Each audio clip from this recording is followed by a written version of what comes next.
वो केपीके का है, वहां से पूरा पंजाब वो ले आया केपीके। पंजाब का सिपाही कौन है कि हाथ न डले, डाका न डले, रातों रात आइन को गायब ना कर दिया जाए, दूसरा आइन ना रख दिया जाए। दो मीम ना भूल जाना। दो ऑनरेबल जस्टिस साहबान, जनाब ऑनरेबल मंसूर अली शाह साहब जस्टिस साहब, जनाब ऑनरेबल जस्टिस साहब मुनीब अख्तर साहब जैसे इफ्तिखार चौधरी साहब के जमाने में थे, ये वो देख रहा हूं, मुझे वो चीज नजर आ रही है, लेकिन तरमीम हो रही। अगर इस्तीफे वाली बात आई, मैं सुप्रीम कोर्ट की तरफ जा रहा हूं, तो दो ऑनरेबल जस्टिस साहबान दे सकते हैं। उन्होंने बिल्कुल मर्द मुजाहिद बने और वो खड़े हुए, अभी भी खड़े हैं। बिस्मिल्लाहिर्रहमानिर्रहीम, सलाम पाकिस्तान के साथ नाजरीन, मैं हूं आपका होस्ट अब्दुल कदीर। नाजरीन, हमारे साथ मौजूद हैं एम ए शहजाद खान साहब, इंटरनेशनल एस्ट्रोलॉजर हैं, लॉयर हैं और इंटरनेशनल लॉयर हैं बल्कि बात करें तो। और शहजाद साहब से काफ़ी वीडियो हो चुकी हैं और ख़ान साहब की काफ़ी ज़्यादा वीडियो और जो पेशन गोइयाँ हैं वो सच भी हो चुकी हैं। आज मैं ख़ान साहब से कुछ नई पेशन गोइयाँ लेने आया हूँ कि जी इन एहतजाज का फ्यूचर क्या है और ख़ान साहब कब तक बाहर आते नज़र आ रहे हैं और क्या आइनी तरमीमी बिल क्या अभी भी कोई ऐसा चांस है कि पास हो जाए या ना हो।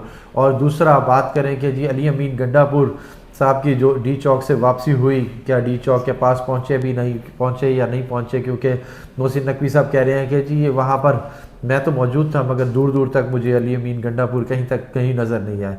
मगर वो असल क्या कहानी है वो तो मंजर आम पर अभी सही तरह आ नहीं रही कि वो उसके बाद वहाँ से गायब हुए और असम्बली भी पहुँच गए और बीच में क्या कुछ हुआ, कहाँ थे कहाँ नहीं थे।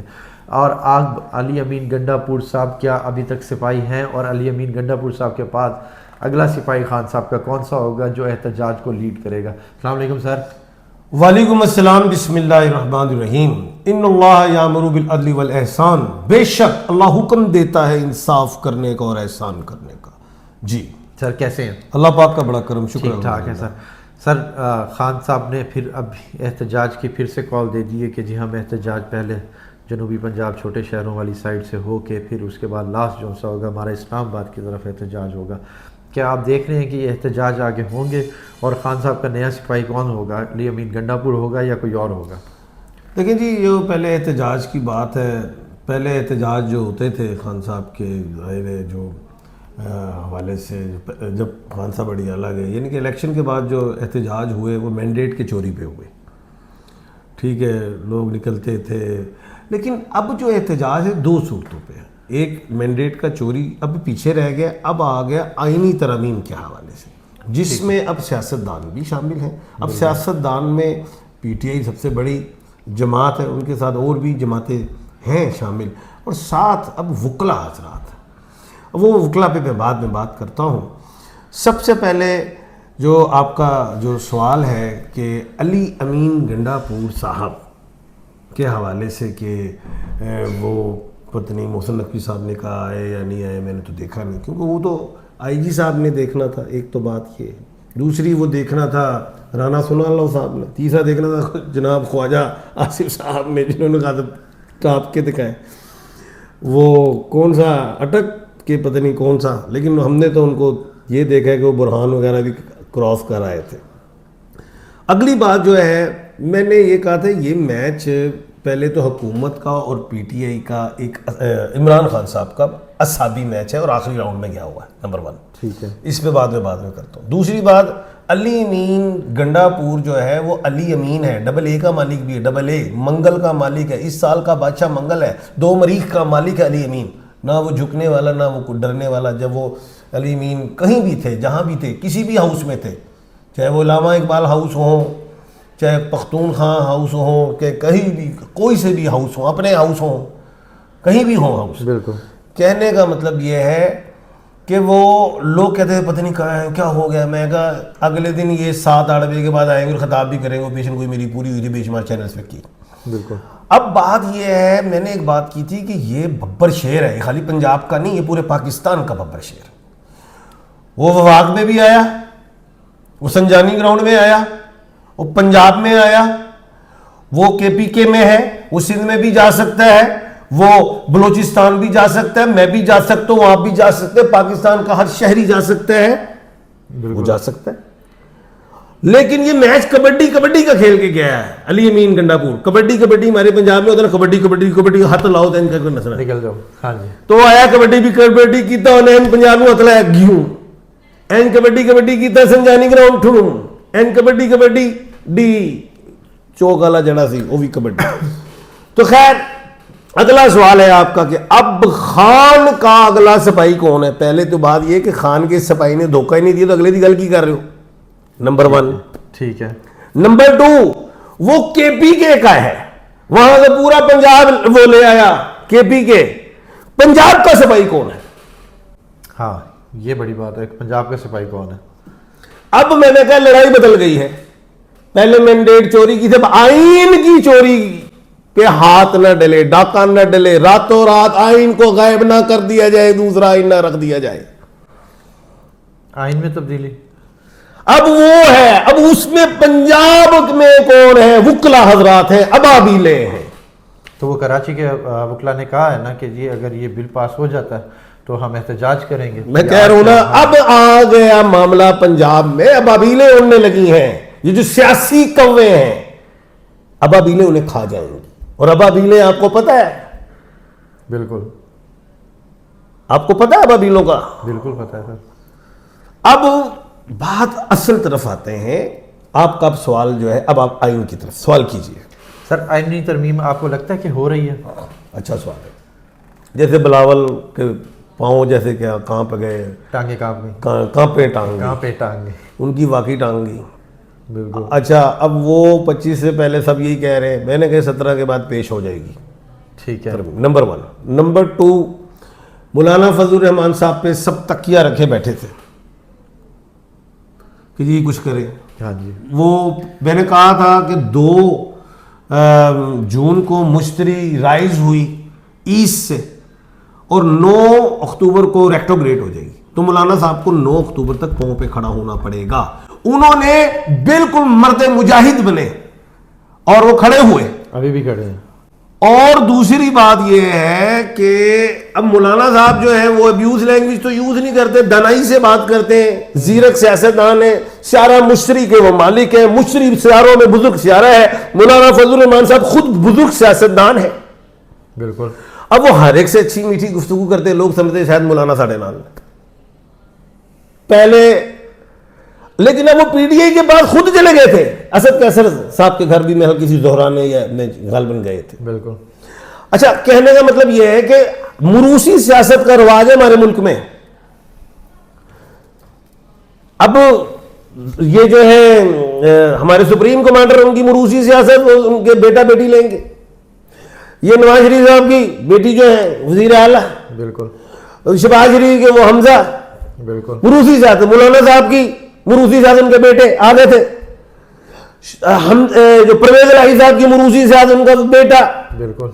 तो परवेज इलाही साहब ने मुरूस अपने बेटे की सियासत जिंदा कर दी, पार्टी नहीं छोड़ी, नहीं छोड़ी अभी तक। अब यहां पे मौलाना फजल रहमान साहब की भी तो आखिरी इनिंग है, इसके बाद तो इनकी बेटे की बारी आनी है।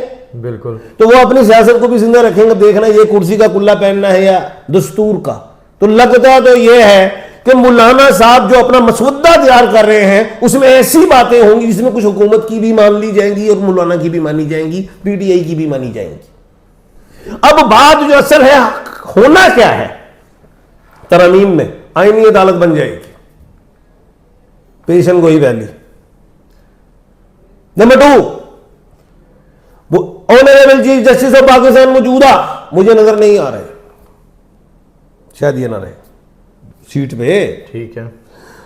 नंबर 3 एक और तरमीम आ सकती है कि 5 जस्टिस साहबान में से एक चूज किया जाए, 3 में से भी प्राइम मिनिस्टर साहब की एडवाइस से सुप्रीम कमांडर और पाकिस्तान सदर पाकिस्तान नोटिफाई कर दे।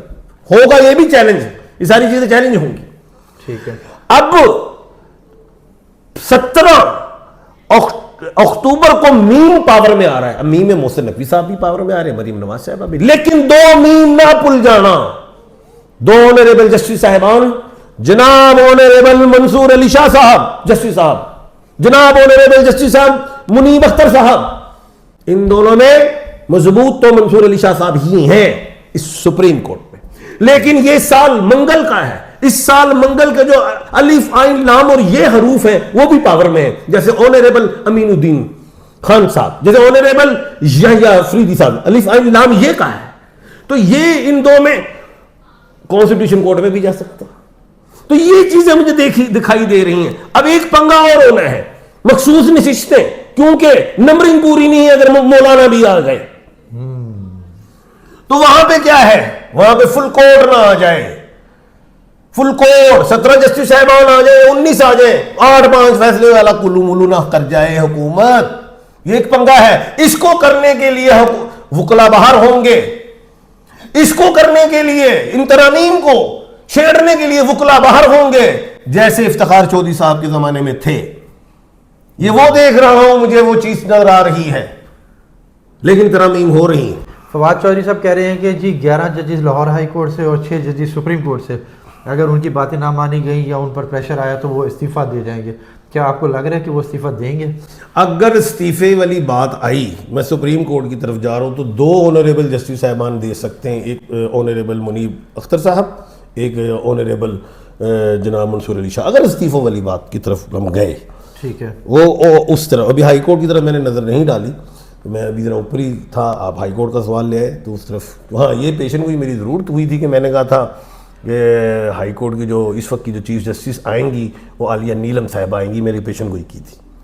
ठीक है, लेकिन इस पर मैं कल गौर करूँगा, कल प्रोग्राम में बता दूँ। अब लास्ट में बता दें जी, खान साहब का क्या है कि खान साहब की अभी 17 तारीख तक जो है ना बयानात पे पाबंदी है, उनसे मुलाकातों में पाबंदी है।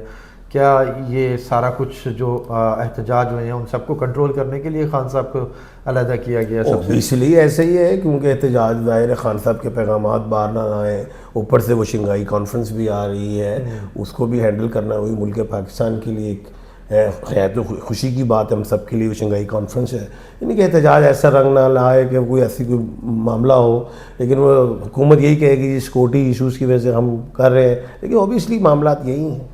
ठीक है, यानी कि अब आप देख रहे हैं कि जी अब हम आगे ये देख सकते हैं कि जी खान साहब जब इसके बाद जब आएंगे तो उसके बाद क्या नई चीज़ लेंगे? नई चीज़ ये है कि 12 अक्टूबर को प्लूटो सीधा हो रहा है, उसके बेनिफिट खान साहब को हैं, अदालतों को है, और शुक्र वीनस जो है 13 अक्टूबर को वृश्चिक राशि में, उससे आवाम को भी फ़ायदे हैं। बुध 20 अक्टूबर को मगरिब से तलू हो रही है, उसके भी आवाम को फ़ायदे हैं। और बड़ी खूबसूरत बात, 6 नवंबर को शुक्र धन राशि में है और 15 नवंबर को जो है शनि मार्गी कर रही है, इसके बेनिफिट खान साहब को होंगे। 15 नवंबर के बाद डायलॉग खुल सकते हैं। गो के अभी जो बातें ट्रैवल हो रही हैं, बड़ा कुछ यही खान साहब पे अभी और केसेस आएंगे, नो डाउट। अभी ये झगड़ा बढ़ेगा तो खान साहब पे और पर्चे भी होंगे, इसमें तो कोई शक नहीं है जी। अडियाला के ताले कब खुल रहे हैं? मैं वही कह रहा हूँ, 15 नवंबर के बाद डायलॉग शुरू होंगे। डायलॉग शुरू होंगे। बहुत शुक्रिया सर। एम ए शहजाद खान साहब हमारे साथ मौजूद थे। उन्होंने कहा जी 15 नवंबर के बाद डायलॉग शुरू होंगे, खान साहब बाकायदा अपने डायलॉग्स करेंगे और देखेंगे जी आप खान साहब से शुरू होंगे। अच्छा, खान साहब से डायलॉग शुरू होंगे। बहुत शुक्रिया सर। सलाम पाकिस्तान।